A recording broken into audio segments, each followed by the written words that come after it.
But we don't cover it. He went underneath it. The newspaper we just put down so if they go to the bathroom or anything, it's easy to clean up. Got it. This is a cottonmouth. They're also known as water moccasins. You find these in the southeastern portion of the United States. This snake right here, it is a viper. And like all other vipers, its fangs are so long that if they were permanently erect, it would stick right through the bottom of this snake's mouth. Luckily enough, though, they are in a hinge system, so when they're not in use, they just fold up against the roof of this snake's mouth. Actually, the world record length for fangs belonging to a snake was that of the gaboon viper. They measure just over 2 inches long. Again, we do have one of those on display as well upstairs, if you want to see it after the show. This snake, it can open its mouth to such a wide angle that when it strikes, those fangs sit practically right in front of it, making it so all he has to do is just strike at his prey, hit it with those fangs to inject that venom and start the digestive process. He doesn't even have to bite down, he can just strike and let go. The animal will scurry off, die, he'll follow its scent trail, find it, and eat it. Now, seeing as these snakes do live in the U.S., oftentimes we'll hear stories about them. People, they'll be out hiking, hunting, fishing, something like that. They'll come across one of these snakes and make it mad, and then they always got to tell me their stories about how that snake chased them off. Actually, one time I even had a gentleman tell me that that snake followed him home. A couple days later, he found it sitting, waiting for him on his doorstep. It's just not true. This snake, obviously, would much rather slither away and hide than come chasing after me. He's just obviously not all that aggressive. Now, really quickly, I will try to demonstrate where the name Cottonmouth comes from. He may or may not do it, depending on his temperament. Come on. No? Nothing? What are you trying to do? Oh my god. You have to choose that. Come on.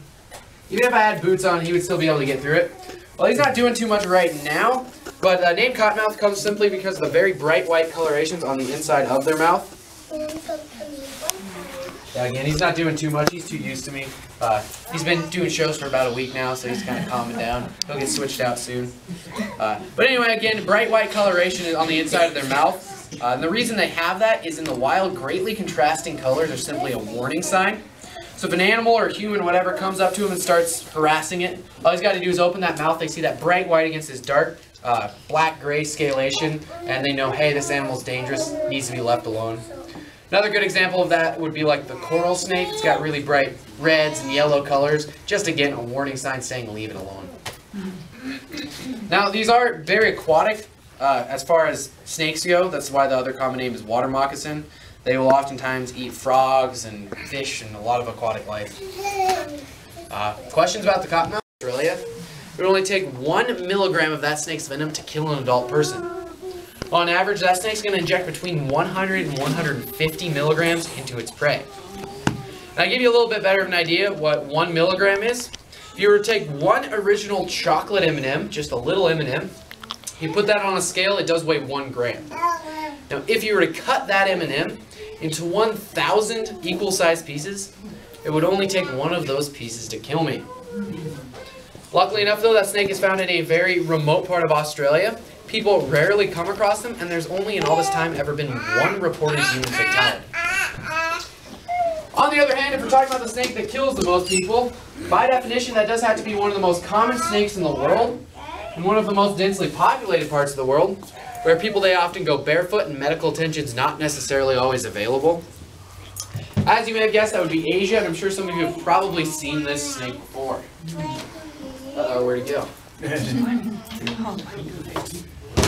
come say hi, buddy. I'm not opening that up. You gonna do anything for me today? He's not doing a whole lot right now, but this is the Asian cobra, also known as the monocled cobra, not to be confused with the king cobra. Now, when I am talking about the snake that kills the most people per year, I'm not talking about this one specific species of snake. I'm actually referring to all Asiatic cobras in general. First thing that does pop into a lot of people's minds when they see this snake would be that snake charmer playing his flute. That snake being enchanted by that music and dancing back and forth to the rhythm of it. Problem is, snakes, they don't have external ears, so it can't even hear that music. Instead, it is simply following movement. That snake charmer, he's swaying back and forth, moving his flute back and forth, making some sort of movement, and that is what that snake is following. As you may have seen for that split second he put his hood up, there is a circle on the back of his head. That's actually where it gets its name Monocled Cobra from. It's like a monocled eyepiece. There's actually a slightly larger species of cobra that has 2 of them on the back of their head, and it's called the spectacled cobra.